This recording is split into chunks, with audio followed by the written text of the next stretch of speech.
Bom, então nas últimas duas aulas a gente viu listas ligadas, né?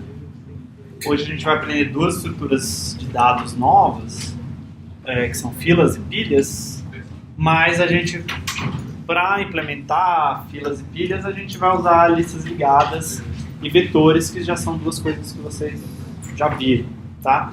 Então é mais conceitual do que algo novo a ser implementado. Tá? Então, o ferramental que vocês já viram, já dá para implementar fila e pilha, só tem que entender o que é, para que serve, etc.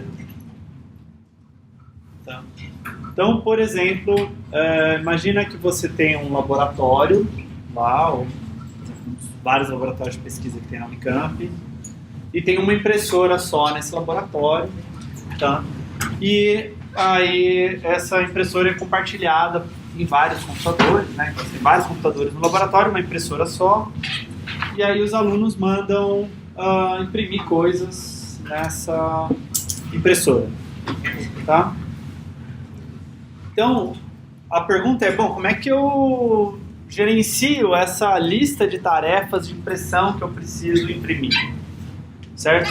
As pessoas vão mandando imprimir coisas, está imprimindo um documento, não terminou ainda, outra pessoa pede para imprimir, aí depois outra pessoa pede para imprimir, outra pessoa pede para imprimir. Tá, imagina um laboratório bem grande, que as pessoas precisam imprimir muita coisa ao mesmo tempo, certo? E a impressora consegue imprimir um documento só lá por vez. Tá? Então como é que a gente gerencia isso? Tá? Então, uma forma de fazer isso, que é a forma padrão, né, usual no sistema operacional, é usar uma fila, tá? Então, uma fila é uma estrutura de dados que você insere elementos nela, tá? E quando você vai remover, você remove o item que está lá há mais tempo, tá? O que está basicamente na ordem de inserção, certo? O cara que foi inserido primeiro é removido primeiro, tá?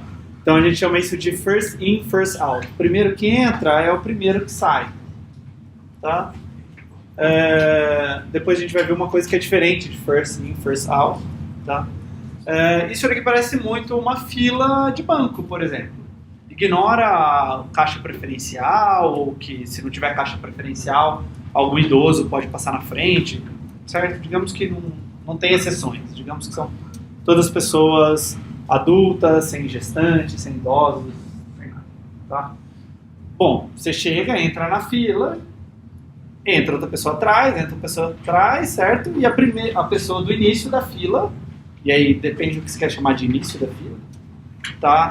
É atendida, né? Para mim, início da fila é a próxima pessoa a ser atendida. E o fim da fila é onde você fala, não, vai lá pro fim da fila que você está cortando fila, tá?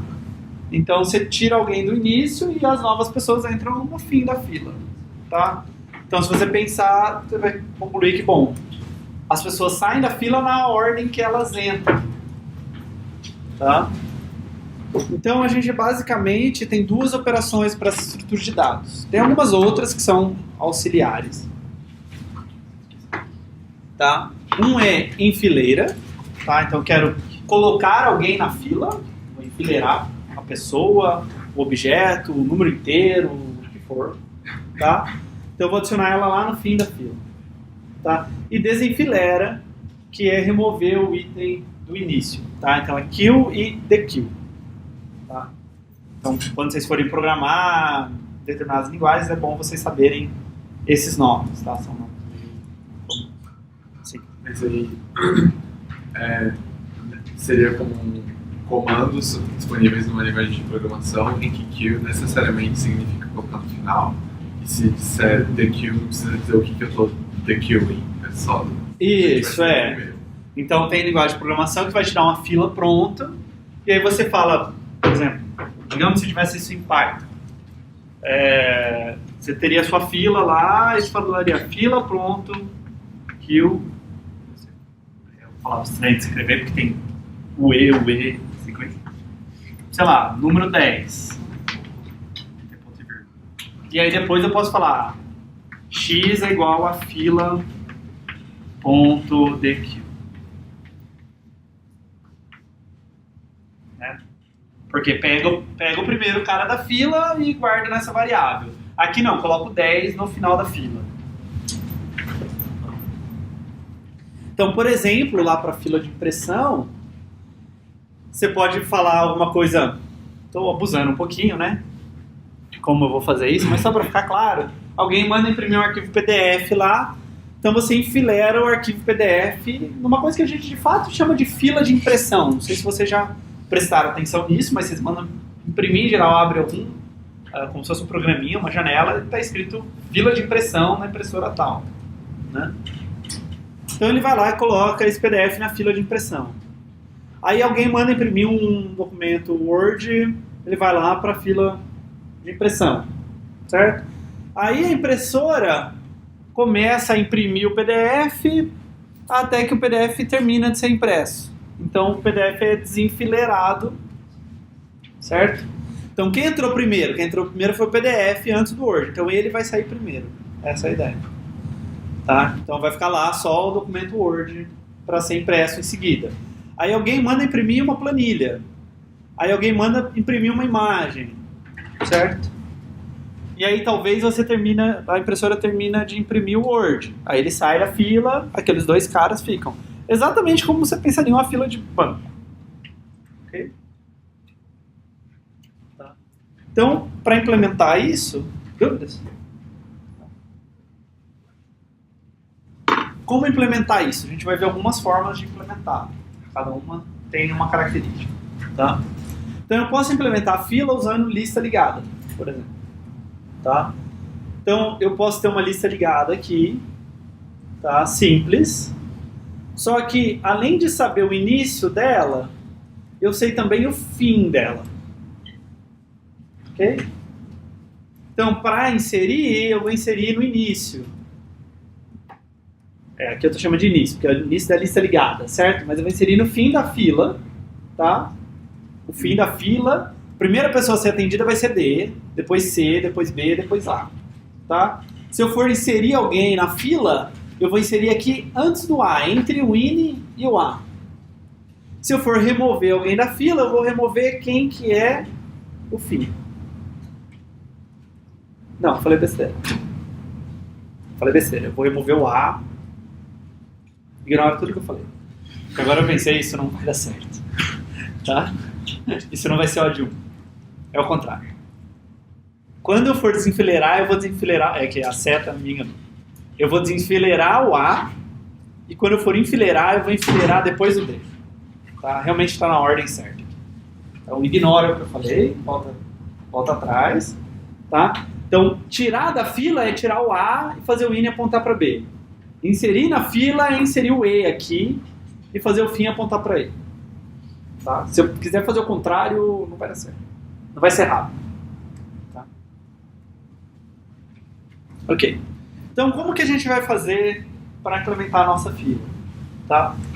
A fila em si é uma estrutura de dados, eu quero ficar manipulando essa fila. Eu quero falar, insere alguma coisa nessa fila, remove alguma coisa dessa fila, me diz se a fila está vazia, imprime a fila... Certo? Eu posso querer fazer um monte de operações com uma fila.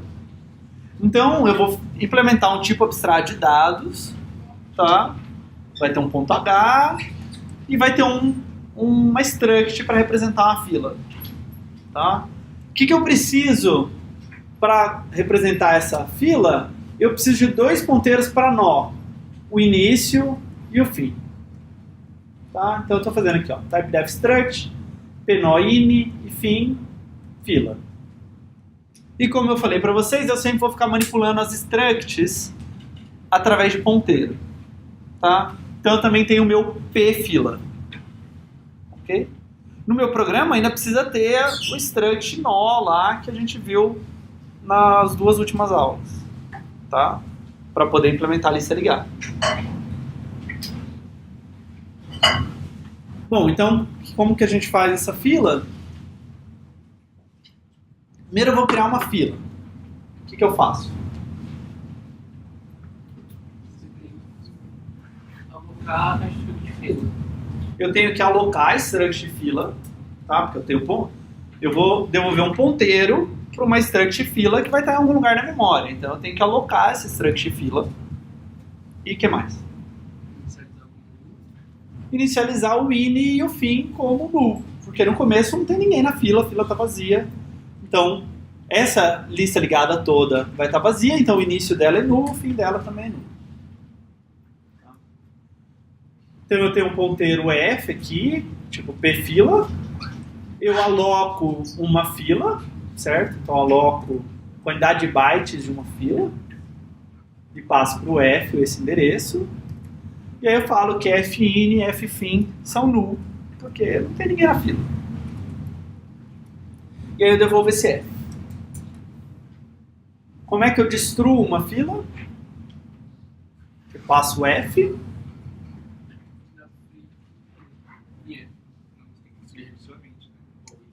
Eu tenho que destruir a lista ligada e aí eu tenho que dar free na struct que foi alocada, certo?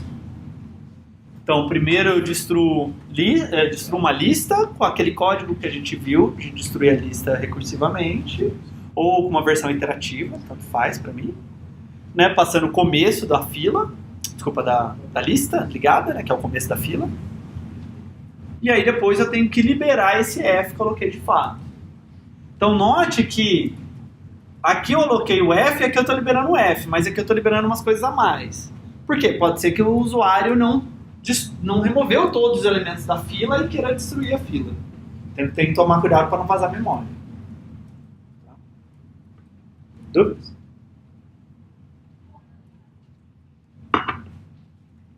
Bom, inserir, eu vou inserir lá no final, tá? Como eu falei corretamente na segunda vez.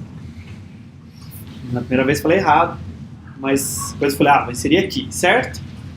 Então, eu quero inserir x nessa fila f, tá?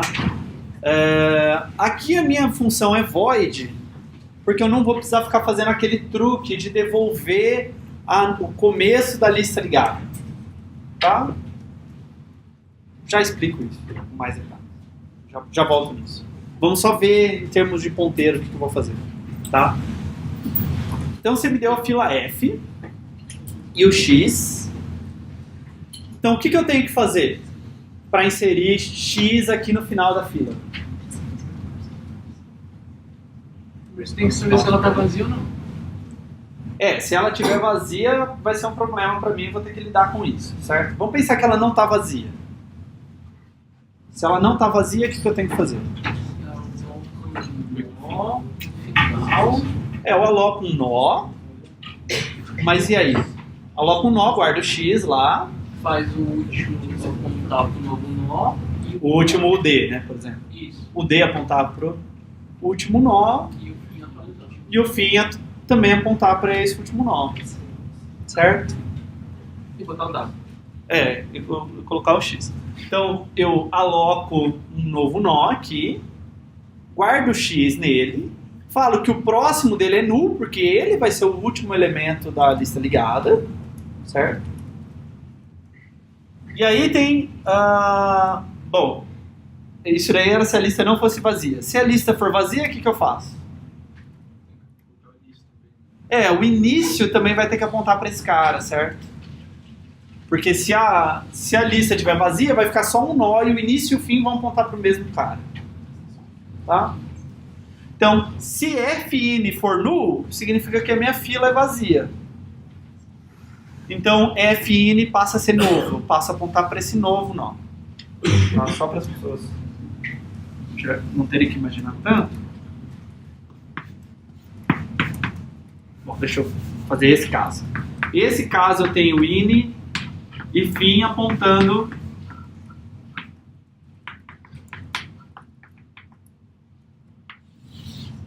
in e fim apontando para null, e aí eu tenho outro caso onde in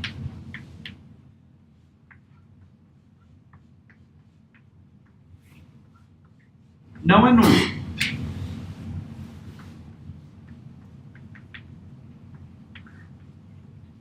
Tá? Então, o que eu estou fazendo aqui? Eu estou fazendo um novo nó, colocando o próximo dele como null, né? E eu estou falando, o in tem que apontar para esse novo nó. Tá? Se eu não tiver nesse caso, eu estou nesse caso aqui, então eu olho para o fim, certo? Vejo quem que é o próximo, esse campo aqui, né? E atualizo ele para apontar para esse novo.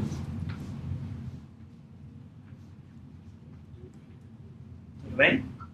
Note que F é a minha fila, aí eu olho para o ponteiro INI que tem dentro da minha fila, certo? Então isso tudo aqui, eu estou desenhando dessa forma, mas tudo isso está dentro de uma struct, tá? E F é o ponteiro para essa struct. Então eu faço F seta fim, ok? É esse endereço, então eu estou falando desse objeto aqui, tá? Então o F aponta para cá, o F fim aponta para cá, ok? E aí eu estou atualizando o campo proxy para apontar para esse novo. Tudo bem? Então tem que pensar esses vários passos que você está dando para manipular os dados. Tá? E aí a única coisa que eu tenho que fazer agora é fazer o fim apontar para o novo. Então esse fim aqui apontar para o novo, ou esse fim aqui apontar para o novo. Aí não importa se a lista era vazia ou não, o fim tem que apontar para o novo nó no final. Dúvidas? Então isso é para inserir. Inserir no final do fim. Tá. Para remover... antes, quanto tempo demora isso? Pode 1, certo? Não importa quantos nós tem nessa lista, eu só estou alocando um novo nó, que é O de 1, setando uns campos e arrumando uns ponteiros aqui, tudo em O de 1. Tá? Para remover, o que eu faço?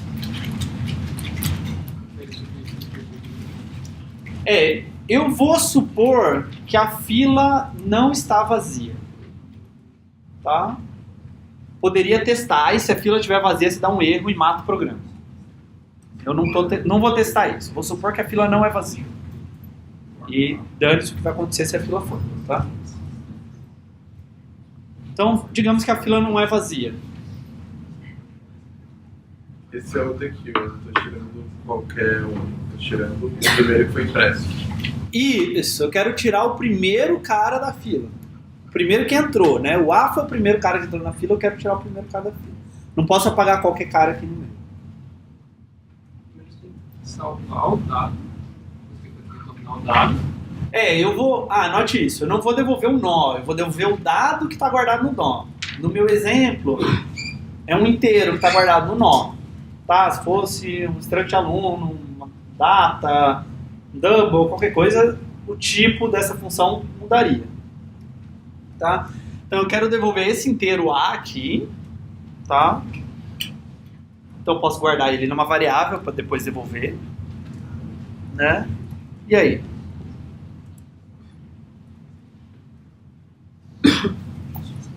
Pego o INI e devolvo o valor, que é no final, certo? Isso. Você vai ter que desalocar o nó, né? Vou ter que desalocar esse nó A. E mover isso para frente. Próximo do Só que eu tenho que inverter a ordem disso, né? Então primeiro eu tenho que fazer o INI apontar para B. Que ainda tenho... Porque eu vou querer acessar esse próximo aqui, aí eu libero o A e acabou. Tá? Então, eu vejo quem é meu primeiro nó é o FIN. Tá? Guardei ele aqui. Aí eu estou guardando qual que é o dado que está guardado nesse primeiro nó. Tá? Guardando essa variável x. Aí agora eu faço FIN, isso é igual ao que? O FIN prox. Então, esse cara FIN apontava para cá, né? E agora eu quero que o FIN aponte para cá, para o FIN prox. Ok? Uma questão é a seguinte, pode ser que eu disse que a fila não era vazia, mas remover o item pode tornar a lista vazia. Ok? Então, se a lista ficar vazia, o fim também vira null. Tá? Então, se o fin se tornar null, ffin também vira null. Tá? Para voltar nessa figura branca aqui. Né? Imagina eu desfazer essa operação. Eu inseri esse cara, agora eu removo esse cara. Eu quero voltar nessa figura. Tá? É sempre importante manter consistência em estrutura de dados. Tem essa ideia de que, bom, se eu faço, aí se eu desfaço, eu tenho que voltar no que eu estava antes. Tá? E aí eu libero esse primeiro nó aqui, matei ele, e aí eu só tenho que devolver x. Ok? Então não é assim. Se você entendeu as últimas 2 aulas de lista ligada, e agora entendeu a ideia de fila, a implementação é razoavelmente sossegada. Dúvidas? É mexer alguns ponteirinhos. Mas, quer dizer, eu falei que é sossegado, mas se tiver dúvida, pergunta. Tá? Ok? Siga em frente. Professor, Sim. tem que devolver F? Ah, tá. Boa pergunta. Eu até ia falar isso no outro slide, esqueci. Tá. Então, o que eu estou fazendo é o seguinte. Primeiro, quando eu estava trabalhando com a lista ligada, eu devolvia sempre o primeiro nó da lista ligada, certo? Se eu inseria um cara, devolvia o primeiro nó da lista com aquele cara. Se eu removia um cara, eu devolvia o primeiro nó da lista sem aquele cara que eu removi. Por que aqui essa função é void? E por que aquela função lá pode ser int?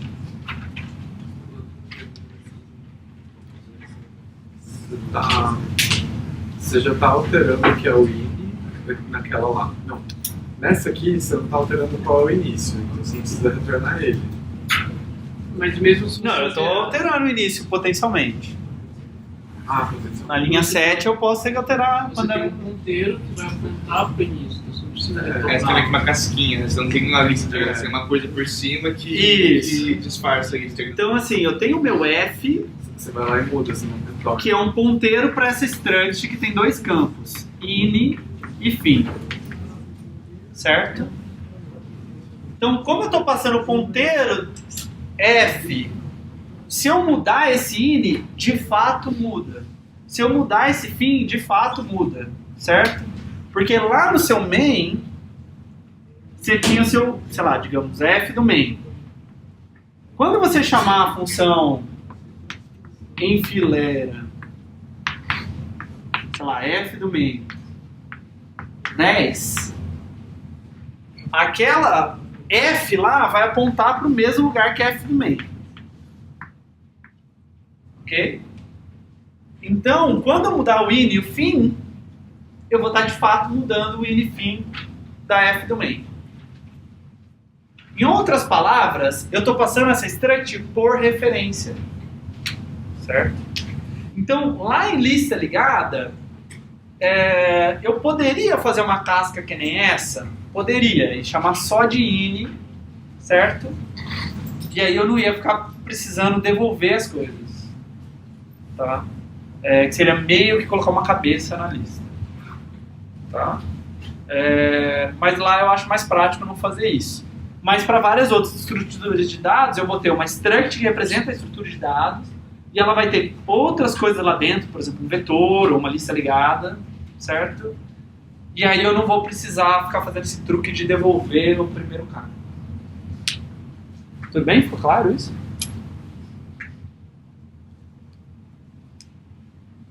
Nossa, vocês estão com mais sono do que eu, por jeito. Tudo bem, gente? E aqui é a mesma coisa. Estou alterando essa struct que foi passada do ponteiro para ela. Por isso que eu sempre vou trabalhar com ponteiro. Até para não ter que ficar pensando se, aqui eu não mudo, sei lá, uma função de impressão. Função de impressão não muda a struct. Então eu passo a struct. Essa função muda, então eu passo o ponteiro para struct. Então eu sempre vou passar o ponteiro para struct que eu posso mudar ou não mudar. Tá? Fica mais fácil para vocês. Tem que ficar pensando qual dos dois casos usar. Tá? Então aqui eu estou devolvendo de fato o valor que estava lá no nome. Tá? Guarda. Então estou supondo que a lista não é vazia aqui. Se a lista for vazia, primeiro é null. Quando eu fizer primeiro dado, toma um segmentation for. Ok? Então, se você quiser cuidar desse caso, você faz um if e o que você devolve? Então, 0. Você não pode devolver nada a priori, porque qualquer inteiro pode estar guardado na fila. Isso é um erro, de fato, né? A pessoa não devia pedir para desenfileirar. Você não pode dar algum valor por padrão se a fila é vazia, sei lá. Bom, você pode querer implementar desse jeito, mas talvez seja meio estranho. Tem que saber exatamente que é isso que você está fazendo. Tá? Então o que eu faria aqui é, se primeiro for null, exit one, dá uma mensagem, exit one, mata o programa. Geralmente vocês têm um exemplo de linguagem que trazem isso pronto já, essas filas. Geralmente elas fazem isso, elas dão um erro mesmo, tentar desenfileirar uma coisa vazia. Sim, em geral elas vão dar um erro, ou elas vão ter algum padrão do tipo, devolvo um non, sabe? Alguma coisa assim. Coisinhas.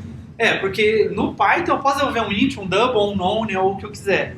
Aqui eu só posso devolver um int, então qual int eu devolvo num caso que não pode acontecer? Então é um pouco estranho, certo? Tem linguagens que têm recuperação de erros, provavelmente vocês vão aprender isso em 3.2.2. Que eu tento fazer uma coisa, se falha, ela dá um negócio que chama uma exceção, certo? Que ela acusa um erro. E aí você pode recuperar a partir daquele erro, certo? Então a função fala assim, erro. Só que quando você chamou essa função, você faz, tente chamar essa função. Se falhar, faça tal coisa. Tá? Em algum momento do curso vocês vão ver esse tipo de coisa. Outra opção seria a gente implementar com uma lista circular com cabeça. Por quê? Fim é o pedaço da cabeça. Não, calma. Você conhece isso? Não, mas eu não estou apontando para a cabeça, estou apontando para o fim só. Não, você vai ser... Se eu quero inserir, o que eu faço? Você vai colocar depois de D. Depois de D, o que é fácil, certo?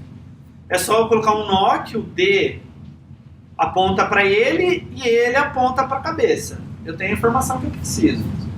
Ok? E mudar o fim. E se eu quero tirar o primeiro nó? Aí você vai passar para a cabeça, vai ver quem é o primeiro e atualizar a cabeça. Não, nem tem cabeça para atualizar, né? Não, A cabeça é o ponteiro fixa. da cabeça. Sim, o ponteiro da cabeça. Então, o primeiro nó é o cara depois da cabeça. Como é que eu chego na cabeça? A lista é circular, certo? Então eu estou no último, o próximo é a cabeça, o próximo é o primeiro cara que eu quero tirar.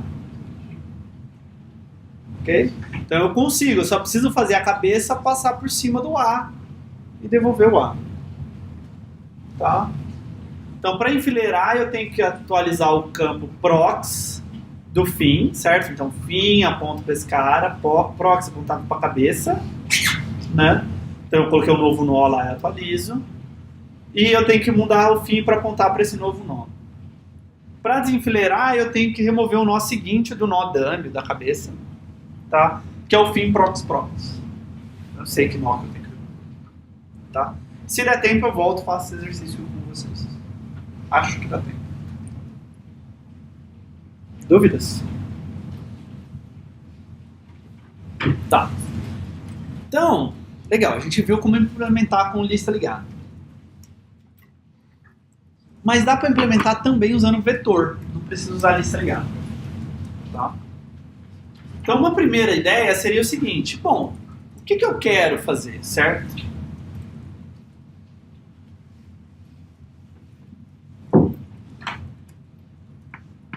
Você me fala, enfileira o A, eu coloco o A lá na fila. Enfileira o B, coloco o B no vetor.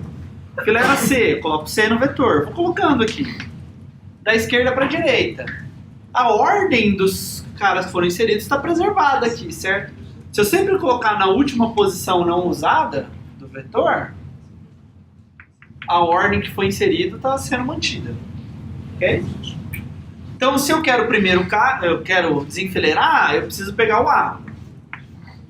Se eu quero desenfileirar de novo, eu pego o B. Agora eu quero enfileirar o D, eu coloco o D aqui. Certo? Vou fazendo isso. Eu tiro do começo e eu coloco no fim. Tá? Bom, inserir no final do vetor é uma coisa que eu faço em O de 1, certo? Eu sei qual que é a posição, se eu guardar qual que é a posição até onde o vetor está preenchido, né? Quantos elementos o vetor tem, eu vou lá e insiro naquela posição, O de 1. Tá? Mas remover no começo do vetor demora O de N. Eu preciso mover todo mundo para a esquerda. Certo? Preciso ir copiando todo mundo para a esquerda. Não existe, vai lá e apaga e agora o vetor começa nessa posição. Tá? Essa posição nunca deixa de existir. Então isso não é muito bom, né? A gente viu para lista ligada, eu conseguia inserir e remover em O de 1. Agora, para vetor, eu estou inserindo em O de 1 e removendo em O de N. Então, eu não usaria a implementação com vetor nunca, né? Muito melhor a implementação com lista ligada. A segunda ideia é a seguinte. Tudo bem, não move todo mundo para a esquerda. Você tirou o A daqui, deixa o A lá e marca que a sua fila começa aqui e a sua fila termina aqui. Certo? Então agora você insere em O de 1 e você apaga em O de 1. Ok? Então você tem uma variável in que indica onde a fila começa. E uma variável fim onde a fila termina.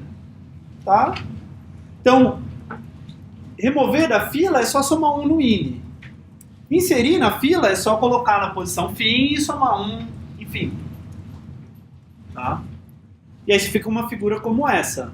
In é o primeiro cara da sua fila, fim é a próxima posição que você vai inserir. Quando você for inserir o E, você vai inserir nessa posição fim. Certo? Então eu posso implementar assim, agora as duas coisas são O de 1. Tá? Mas tem um problema. Pode ser que eu insiro E, F e G e loteio o vetor. Certo? Não dá para inserir mais ninguém na minha fila. Mas tem espaço para a esquerda. Certo? Tudo bem?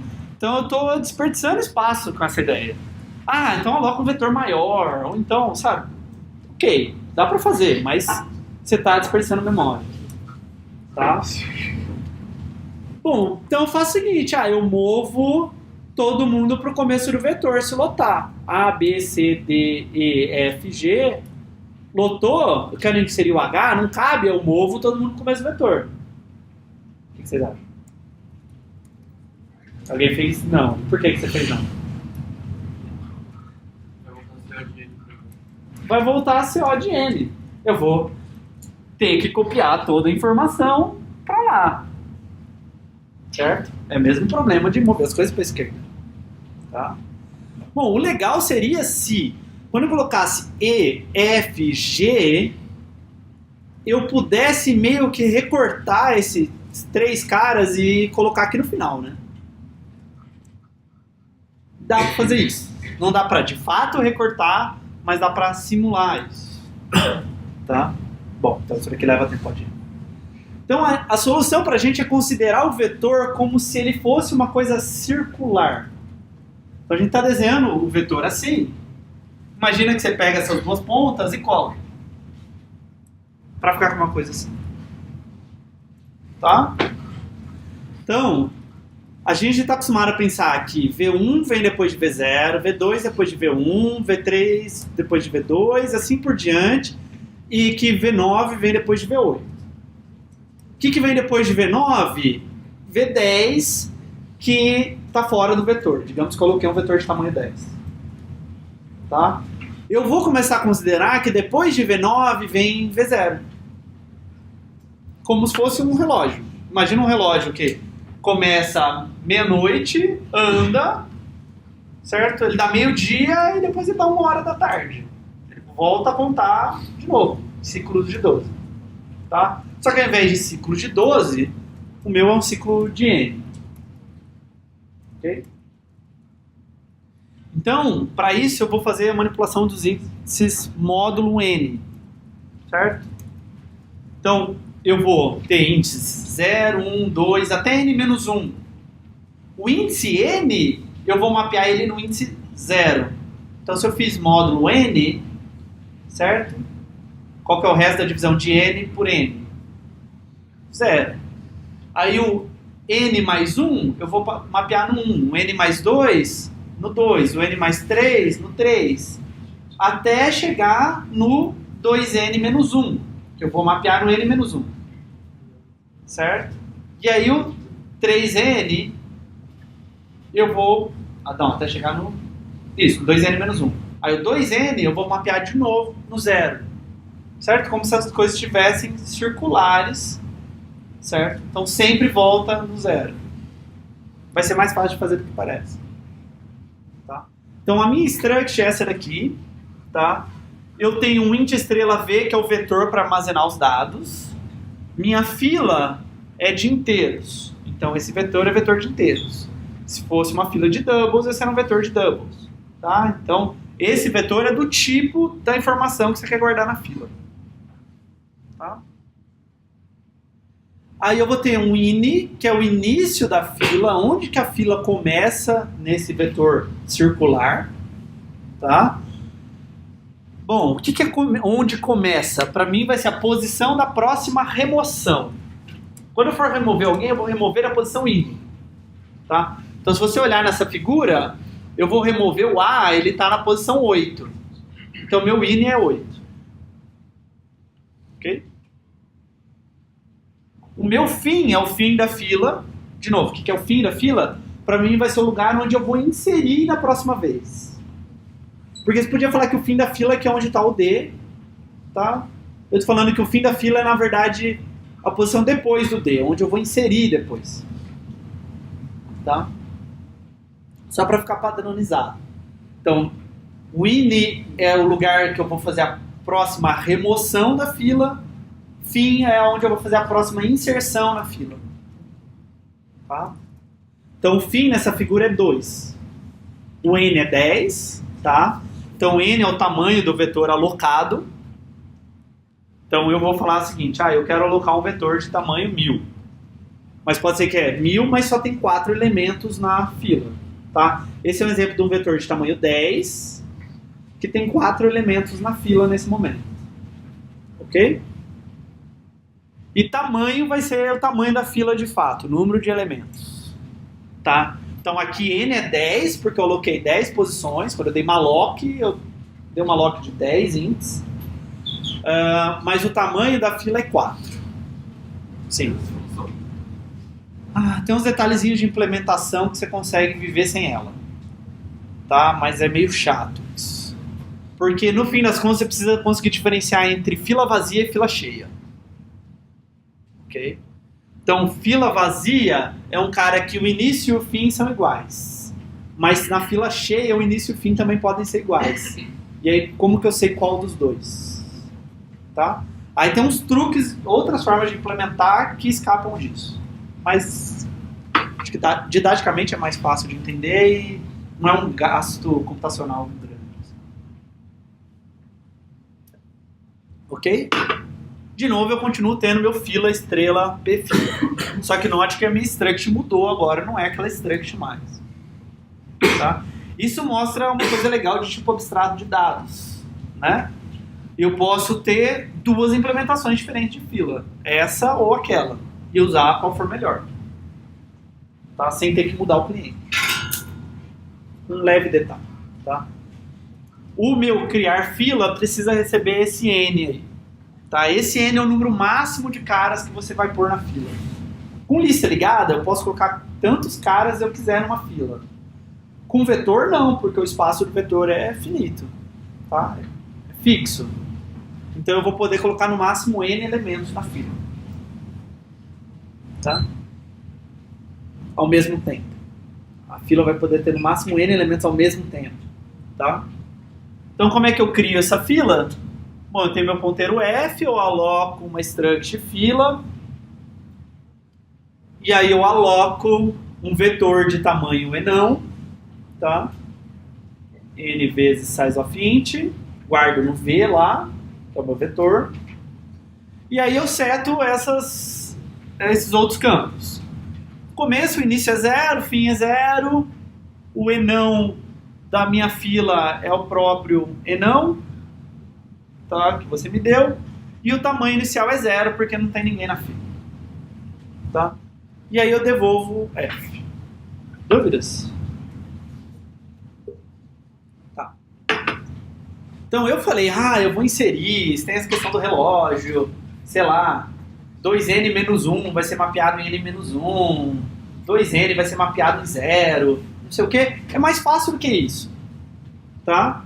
Você faz o seguinte, você quer enfileirar x. Então você vem aqui a posição F fim, lembra que eu falei? É o lugar onde eu vou fazer a próxima inserção na fila. Tá? Então eu vou no vetor FV, na posição F fim, e guardo X lá. Então eu coloquei o E, por exemplo, na posição 2. Tá? Ok, guardei a informação na fila. Agora, o fim tem que mudar. Antes o fim era 2, agora o fim tem que ser 3. Então eu tenho que somar 1 nesse fim, certo? O fim anda 1. O problema é que pode ser que o fim fosse 9. E aí eu não quero que o fim se torne 10. Eu quero que o fim se torne 0. Tudo bem? Então o que eu faço? Eu pego o fim atual, somo 1, mas eu tiro o módulo n. Quando eu tiro o módulo n, se eu não estava no final do vetor, eu vou para a posição para frente. Se eu estava no final do vetor, eu vou para a posição 0. E isso que é ciclar. Tá? E eu aumento 1 no tamanho, porque agora tem um elemento a mais na minha fila. Tá? Então meu fim lá virou 3 e meu tamanho virou 5. Nenhum é só conferir se está cheio. Isso. Então eu não conferi se está cheia, certo? Então como que eu confiro se está cheia? Tamanho igual a mim. Isso. Se F tamanho for igual a Fn, a minha fila está cheia e não cabe mais nada. Tá? Então eu dou um erro e mato o programa. Tá? Posso ter uma função também para, às vezes, o usuário quer verificar se está cheia antes de tentar inserir. Basta ver isso, ver se f de n é igual a f de tamanho. Tá? Se ela não estiver cheia, isso sempre vai funcionar. Nunca vou sobrescrever dados nem nada. O que acontece se ela estiver cheia? Eu começo a escrever em cima dos dados da fila. Certo? Então eu coloco E, F, G, H, I, J, K, vai sobrescrever o A. E mais do que isso, vai começar a acontecer uma coisa estranha, porque eu vou achar que a fila talvez começa no K e termina no K. Se eu for imprimir a fila. Porque como você imprimiria a fila? Você começaria do início, andaria imprimindo até o fim, certo? Se o fim passar aqui do começo, sobrescrevendo, na verdade você vai perder basicamente todos os dados da fila. E para remover, o que eu faço? Bom, mostrei inserir. Remover deve ser próximo. Pega o in e passa ele pra frente. Ele faz as coisas que você precisa fazer. Isso. Quer mudar o tamanho. Eu vou ter que diminuir 1 no tamanho, porque vai sair um cara, certo? E na posição onde eu vou remover. Lembra? Eu falei, fim é onde eu insiro, in é onde eu removo. Tá? Então eu tenho que devolver o F do V do F in lá. Então tem que devolver o cara que está na posição in do vetor. Tá? Então, digamos, guardo ele numa variável para poder devolver ele depois. Tá? E aí eu tenho que diminuir 1 no tamanho, sim. E aí, como que eu atualizo o in? Nesse exemplo, quanto que tem que ser o in agora?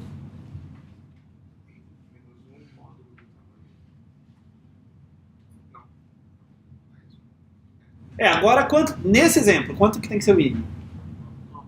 9, certo? Então nesse exemplo tinha que somar 1 no in.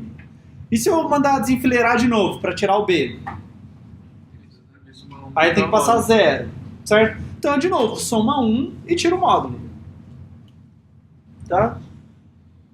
Então, eu guardo o dado que está lá na posição in do vetor, f de v, a posição fin, certo?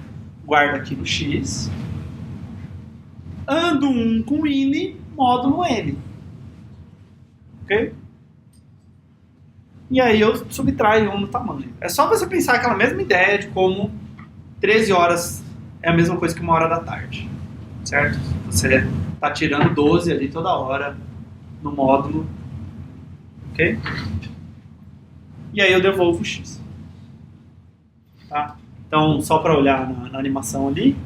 Então eu tinha o A, que eu guardei no x. Aí quando eu somei 1 no in, o in passou a 9. Então é como se o A não estivesse lá. Note que o A ainda está lá no vetor. Certo? Para mim, programador, é como se o A não estivesse. O A ainda está lá. Mas não me importa. Porque para mim a minha fila começa em in e termina em fila. Tá? E aí o tamanho deixa de ser 5 passa a ser 4. E aí eu devolvo o x. Tudo bem? Dúvidas?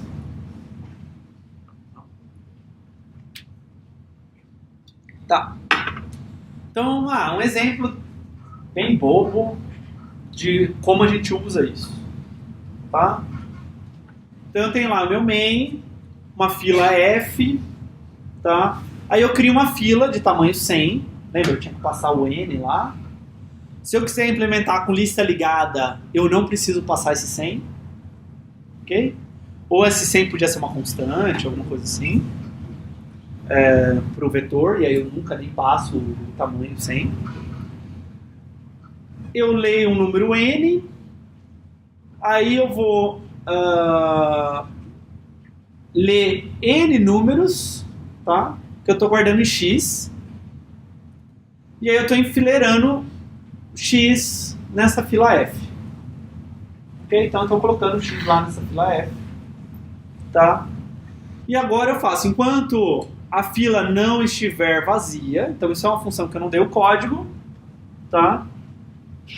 Mas como que eu implemento para ver se a fila é vazia? Tamanho é 0, certo? Então vou lá, escrevo basicamente return f tamanho igual a 0. Não preciso fazer um if. Se tamanho for igual a 0, return 1, else return 0. Tá? Basta escrever esse cara aqui, uma linha. Não, nem precisa desse parênteses. Tudo bem? Então, se essa função devolver alguma coisa diferente de 0, é que a fila está vazia. Tá? Aí eu nego isso. Então, enquanto a fila não está vazia. Ok? Enquanto a fila não está vazia, eu desenfileiro alguém do f guardando em x. E eu imprimo x. Tá? E aí no final eu imprimo um /n, destruo a fila f e retorno 0. Ok? Qual que é o problema do código acima?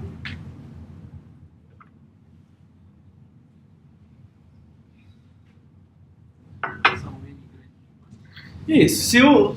Se a pessoa digitar um n maior que 100, aí vai acontecer uma coisa bizarra com a minha fila lá, certo? Que eu vou começar a sobrescrever as coisas e eu vou perder informação, não vai imprimir o que eu espero.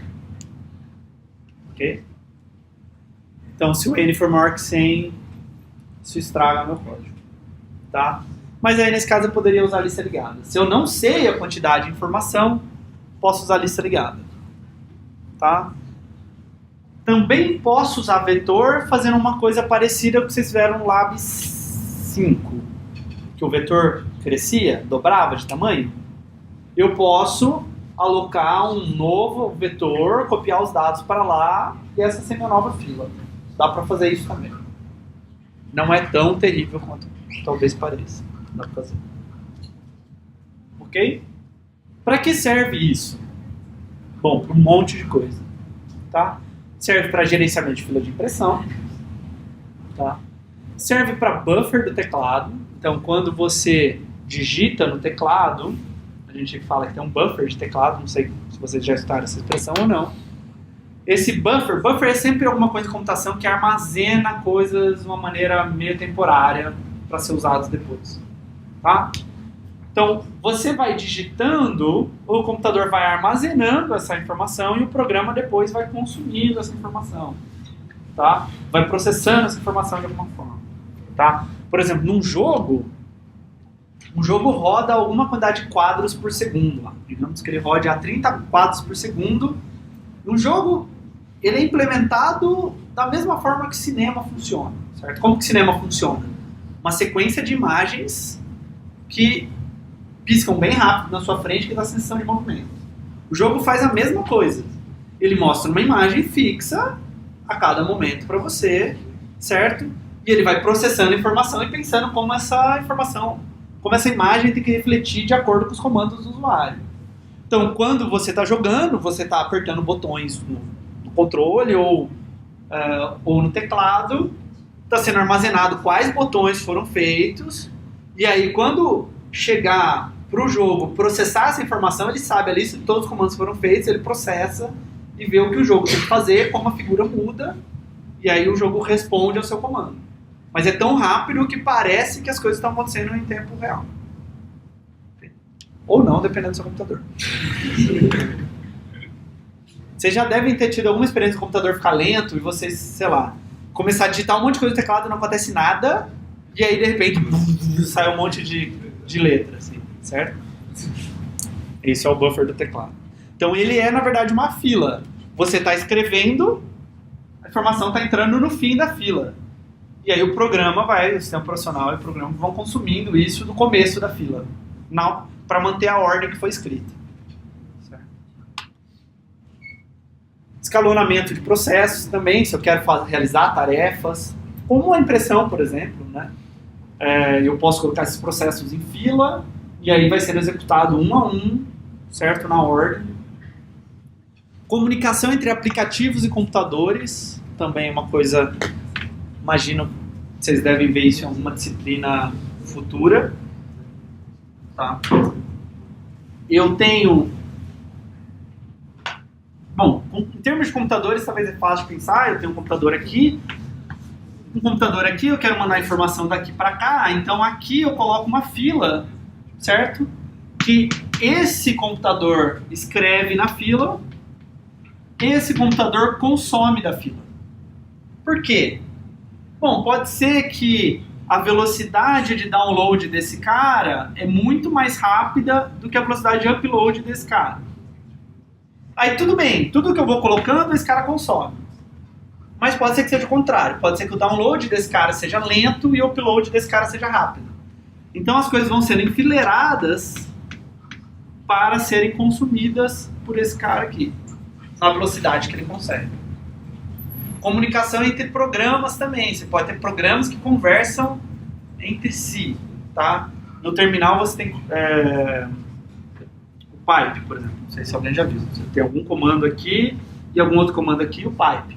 A saída desse programa é mandada como entrada para esse programa. Como isso é feito? Isso é feito como uma fila. Toda vez que esse cara dá um printf, isso daí é guardado na fila. Toda vez que esse cara dá um scanf, isso é consumido da fila. Então tem uns exemplos bem interessantes de aplicação de fila. O chato só é que todos esses exemplos precisam de um conhecimento maior de computação. Então eu não consigo, por exemplo, dar um lab que seja a comunicação entre aplicativos. Certo? Precisar de coisas multithread, umas outras coisas que ficam mais complicadas. Né? A gente também vai ver o uso de fila para percorrer estruturas de dados que são mais complexas, como grafos e árvores. Então vai ser útil para a gente mais para frente lá no curso também, para algumas coisas específicas. Dúvidas sobre fila? Tá. A outra estrutura de dados que eu falei que ia falar é pilha, tá? Que são parecidas, fila e pilha são meio parecidas, tá? Então, a ideia é a seguinte, na pilha, ao invés de eu remover primeiro o objeto que está há mais tempo, eu removo o objeto que está menos tempo, ao contrário. Tá? Então ele é o LIFO, ele é o last in, first out. O último que entrou é o primeiro que vai sair. Tá? Então é basicamente como uma pilha quando você pensa numa pilha de pratos, uma pilha de papéis, uma pilha de qualquer coisa. Tá? Então se você pensar em termos de pilha de pratos, sua mãe vai lá e fala para você lavar os pratos do almoço de domingo, certo? O que você faz? Você vai lá, lava todos os pratos, você pega e vai colocando esses pratos limpos em cima dos que já estão na pilha lá dentro do armário, tá? Você não pega a pilha, levanta, coloca um prato embaixo, levanta, coloca um prato embaixo, certo? Você não coloca no final, você coloca em cima, ok? E aí quando você precisa de um prato, você vai lá e também você não levanta e pega o de baixo, você pega o de cima, ok? Então essa é a ideia. Eu coloco as coisas em cima e eu tiro elas de cima. Então as coisas que estão embaixo, elas ficam mais tempo na pilha. Certo? Para eu tirar uma coisa que está de baixo, eu tenho que tirar todas as coisas que estão em cima. Tá? Então, quais são as operações que a gente pode fazer? Basicamente duas. Empilha, que é o push, tá? Que eu adiciono alguma coisa em cima da pilha de coisas. E o desempilha, que é o pop, que é remover uma coisa do topo da pilha. Tá? Então, por exemplo, eu posso falar empilha A, aí o A tá lá. A empilha B, ok? Quando eu falar desempilha, quem que sai? O B. E o B é o cara que está há menos tempo na pilha, certo? O A entrou primeiro e depois entrou ele. Então eu vou tirar o cara que está há menos tempo. Então eu tiro o B, aí empilho o C, empilho o D, aí quando eu for desempilhar, eu vou desempilhar o D. Tá vendo? O A está ficando meio que guardado aqui no fundo da pilha. Tá? Então desempilhei o D, aí se eu chamar desempilha de novo vai tirar o C e assim por diante. Tá? Essa ideia que está aqui é como a gente implementa em vetor. Tá?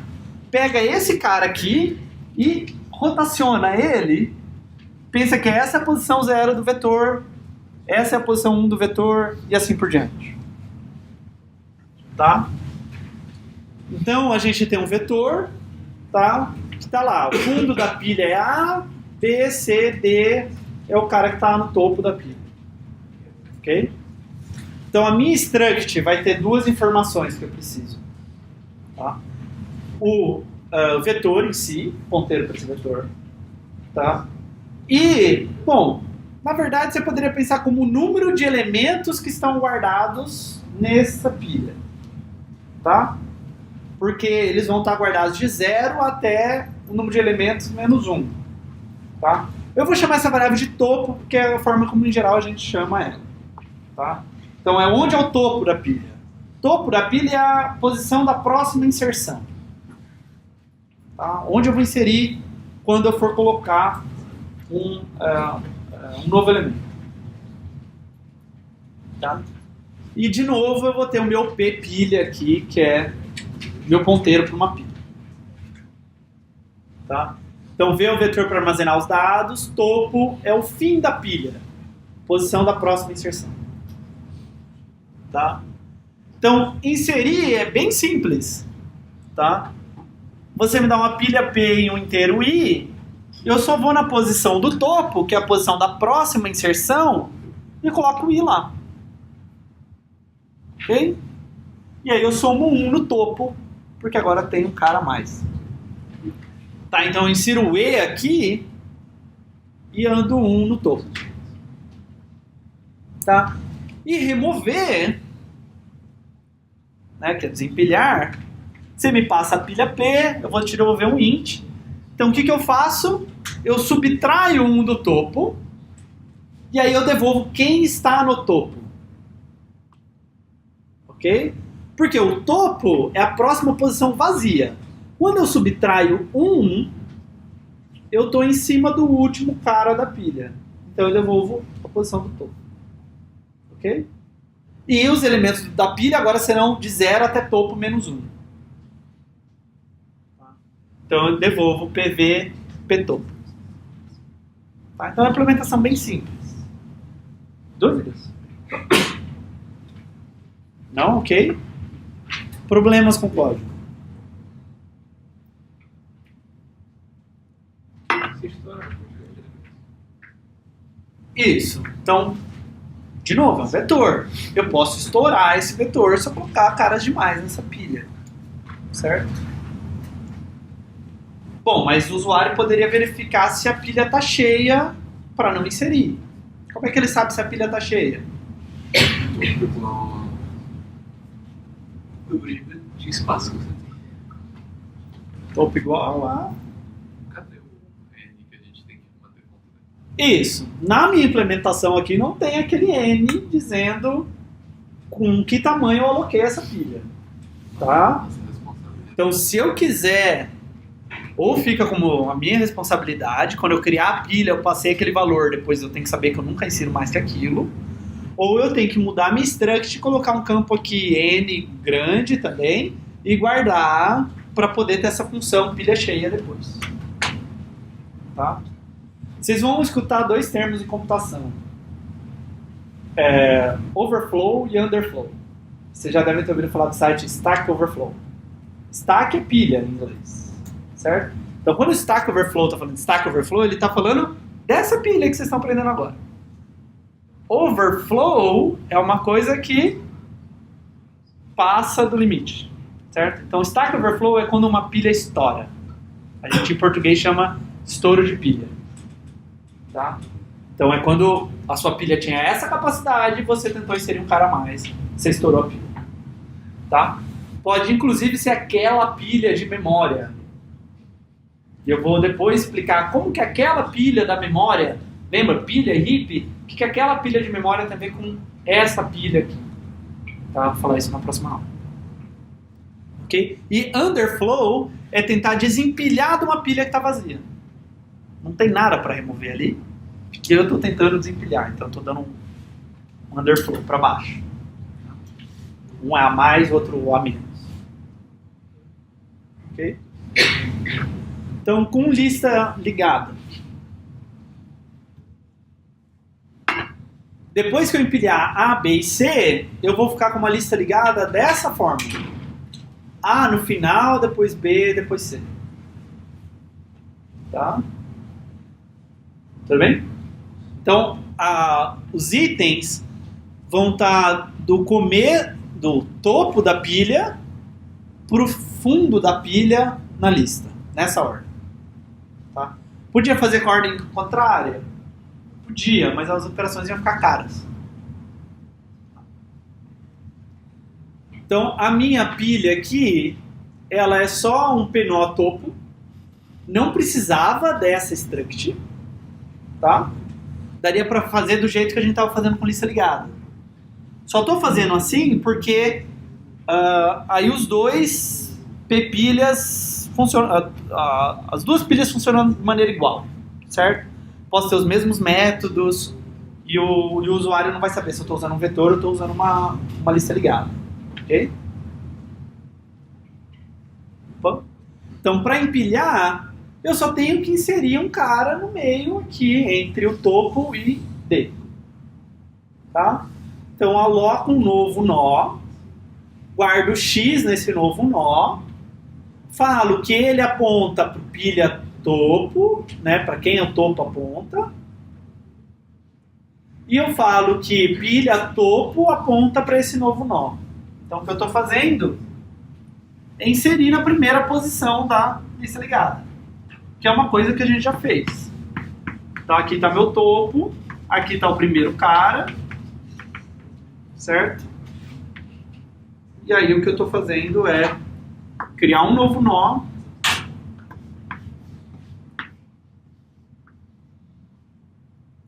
falar que o novo prox é o pilha topo, certo? Para onde o pilha topo aponta, e falando que pilha topo aponta para ele.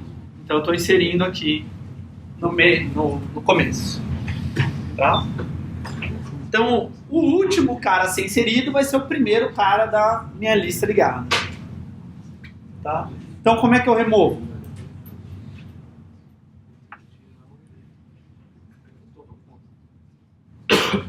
eu tenho que tirar o cara que o topo aponta, o primeiro cara da lista. Né? Eu tenho que tirar o C aqui. Tá?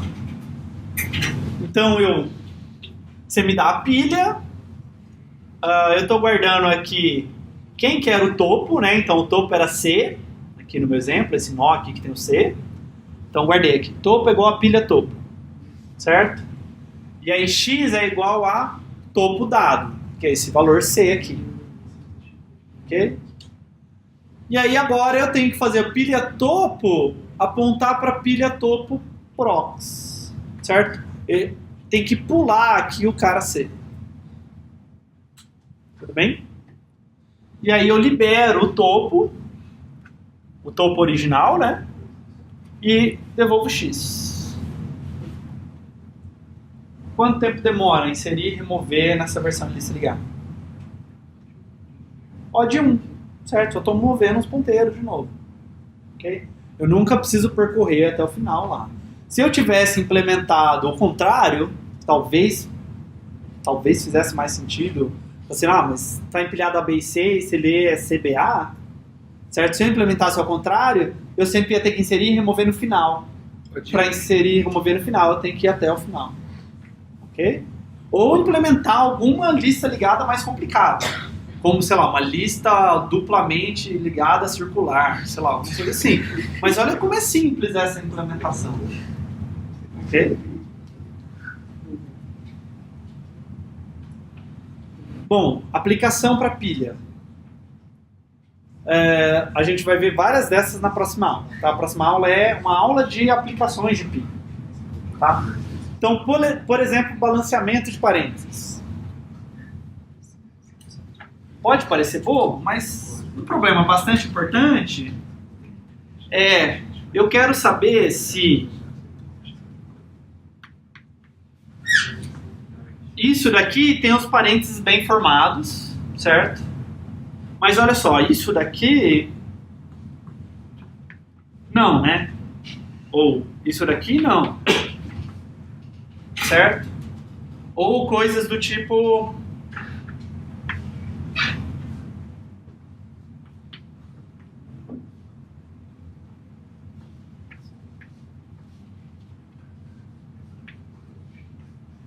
sei lá, uma coisa assim. Aqui eu fechei um parênteses a mais do que eu abri, certo? Então pra gente pode parecer um problema meio bobo, mas isso é um problema bastante importante em computação, tá? Quero saber se uma expressão aritmética, apagando os operadores, os operandos, mas olhando só para os parênteses, se isso é bem estruturado, bem formado ou não, tá? Então, por exemplo, porque pode ser que eu quero olhar para expressões matemáticas e ver se é uma expressão matemática válida, tá? Porque quando a gente está falando de linguagem de programação, a gente fica abrindo, não parênteses em geral, apesar de que a gente também usa parênteses, mas a gente fica abrindo chaves e colchetes, certo? Então você pensar lá, tem chaves, tem colchete, tem parênteses. Como é que você olha para um programa em C e diz, tá faltando fechar um parênteses? Ou não está faltando fechar parênteses, está faltando fechar chave, não está faltando fechar colchete. Ok? Então como é que você detecta isso? Se vocês olharem no Atom, espero que o Atom de vocês, do jeito que está configurado, ele mostra que quando você fecha um parênteses, em relação a qual parênteses você está fechando, certo? O compilador diz que está faltando parênteses, você compila sem parênteses, com parênteses faltando, tá? Outra coisa é HTML. Não sei se vocês já viram HTML, acho que uma boa parte de vocês sim, eu acho que uma boa parte pode ser que não, né? Mas HTML, primeiro, HTML não é linguagem de programação. Não, é sério. Você não programa em HTML. Você pode programar em JavaScript, você pode programar em PHP do ponto de vista do servidor, certo? Mas HTML é uma linguagem de markup. Hypertext Markup Language. O que significa markup? Ela marca coisas no texto. Então ela fala, essa palavra eu queria que ficasse em negrito. Aqui eu queria que tivesse uma imagem. Não é uma linguagem de programação, uma linguagem de texto, de formatação de texto. De pegar um texto, que se você olhasse só o texto não teria estrutura e formatação nenhuma e dizer, aqui começa um parágrafo, esse parágrafo eu quero que seja vermelho, ali vai um treco itálico, e etc. E depois é lógico que ela foi crescendo para agora coloca um vídeo, coloca não sei o que, coloca uma tabela, certo? Foi evoluindo com o passar do tempo e hoje até é muito poderosa, certo? Fazer um monte de coisa, HTML5 e tal. Mas ela não tem for, chamada de função, certo? Porque ela não é uma linguagem de programação, tá? Quando você vê algum código rodando num site, em geral é JavaScript. Bom, como que ela funciona? Ela funciona com umas tags. Por exemplo, eu quero... Bom, faz muitos anos que eu não faço um site em HTML. Então, se eu falar alguma besteira, alguém me corrige. Mas se eu quero que uma palavra esteja em negrito, eu posso usar strong, e aí a palavra, e fecha strong. Certo? Então, ele começa com um negócio do tipo HTML, para dizer que um HTML está começando. Lá no final, ele vai dizer que um HTML está terminando. Então, menor, alguma coisa maior, diz que essa coisa está começando. Menor, barra, aquela coisa maior, diz que essa coisa está terminando. Certo? A barra significa que está terminando. Sem a barra, diz que está começando. Tá? Aí, tem lá uma parte que é informações da página, que é a cabeça. Então, o head. Aí o head termina depois de você ter um título, ter outras coisas. Aí depois tem um body, que vai ser de fato os textos, links, etc. Aí aqui você tem um monte de coisa, parágrafos, textos, imagens, vídeos e etc. Certo? Agora eu te dou um HTML desse, como é que você me diz se esse HTML é válido ou não? Ok? Bom, tem outras checagens que você tem que fazer, tem órgão de internet para dizer o que é um HTML válido ou não, mas a primeira coisa é, as coisas têm que fechar certo, né? Eu não posso aqui fechar HTML e aqui fechar head. Não faz sentido. Dentro do HTML tem o head.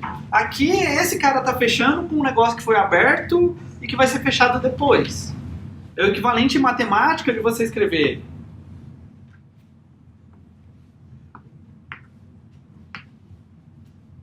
um tipo de expressão que nem essa. Certo? Do tipo você escrever 2 mais 3 vezes 7. Você escrever isso, a tia Cotinha tirava nota, certo? Okay? Então esse é um problema importante, a gente vai ver como resolver ele na próxima aula. A gente também vai aprender na próxima aula, e na próxima aula eu vou motivar melhor, como calcular expressões aritméticas e como converter expressões aritméticas entre 3 tipos de notação: pré-fixa, pós-fixa e infixa. Tá? E aí vai parecer loucura hoje, mas na próxima aula vai ficar claro que eu quero fazer isso. Vocês estão acostumados a escrever 2 mais 3. Mas por que você quis colocar o mais entre o 2 e o 3? Uma escolha meio arbitrária, certo? Então eu poderia escrever mais 2 e 3, e eu poderia escrever 2 e 3 mais. Essa é a notação infixa que vocês estão acostumados.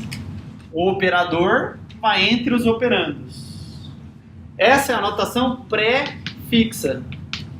O operador vai antes dos operandos. E essa é a notação pós-fixa.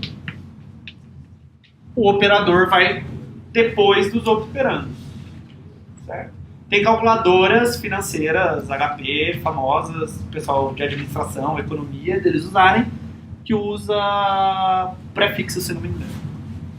Certo? Fala assim, eu quero somar. Então você aperta mais, aí você aperta qual número, aí você aperta um botão para dizer que o número acabou, e aí você aperta qual é o outro número. Tipo, como se fosse uma vírgula, um espaço aqui. Tá? Para ele saber que não é mais 23, certo? Que é mais 2 e 3. Certo? Algum motivo para isso? Por que o pessoal de economia e administração gosta de usar? Eu não sei. Agora, por que importa para computação, eu explico na próxima aula. Eu queria usar isso na vida real, assim, tipo, numa... Não. Então, o pessoal de finanças diz que é mais rápido eles manipularem a calculadora dessa forma, tá? Notação em fixa sempre precisa de parênteses. Porque, por exemplo, se eu escrever isso daqui, você só sabe que é 2 mais 3 vezes 7 porque existe ordem de precedência entre mais e vezes. Se você quiser que seja 2 mais 3 e depois vezes 7, você tem que pôr um parênteses. Em notação pré-fixa e em pós-fixa, eu nunca preciso do parênteses. A ordem sempre está bem determinada. Tá? Então, em pré-fixa, seria isso. Em pós-fixa, seria isso daqui. Deixa eu ver se está certo. Eu quero multiplicar alguma coisa, que é o resultado de uma operação com 7. Eu quero somar 2 e 3, vai dar um resultado. Com 5 com 7 eu quero multiplicar. Tá? Eu já usei esse último. É pós-fixa? Eu acho que é. Eu achava que era pré-fixa, mas não sei, eu nunca usei essas calculadoras. Eu achava que era pré-fixa. Assim, porque falou que é mais fácil porque você coloca as operações em ordem. Então você não tem que colocar, tipo, multiplicação, soma, aí a soma tá no meio da multiplicação ali, igual a pré-fixa. Eu acho que é pós. Eu achava que era pré-fixa. Não, aqui tá no meio a soma, né? Essa daqui é a pós-fixa. Ah, sim. Não, mas você falou que é pra não ter a operação no meio. Operador no meio, é isso? Não, mas é que a operação primeiro que você quer organizar na pré ali, tá no meio da segunda, sabe? Ele tá dizendo que, tipo, na pós você escreve as operações conforme elas vão ser feitas. Isso. Na pré-fixa você escreve as operações na ordem inversa da que elas vão ser feitas. Então você escreve multiplicação, soma, e vai ser feito só multiplicação. Na pré. Na pós você escreve Não, mas é que depende de como você pensa, né? Eu quero multiplicar o resultado disso com aquilo. Você está pensando uma coisa que é bottom-up, quais operações são feitas primeiro quando você pensa com parênteses. Mas, ok, eu vou descobrir, digo na próxima aula, se é pré-fixa ou pós-fixa calculadoras, tá bom?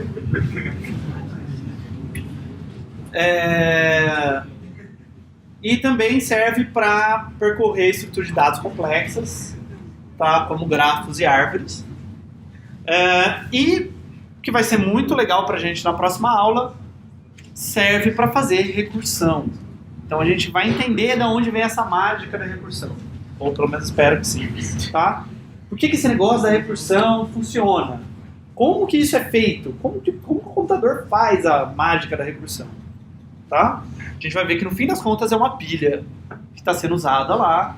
E sabendo que é uma pilha, eu posso usar a minha pilha e não usar a recursão do programa, tá? Do compilador do computador. Tá? Então a gente vai ver, exceto essa, que a gente vai ver mais pra frente no curso, todo o resto a gente vai ver na próxima aula. Tá?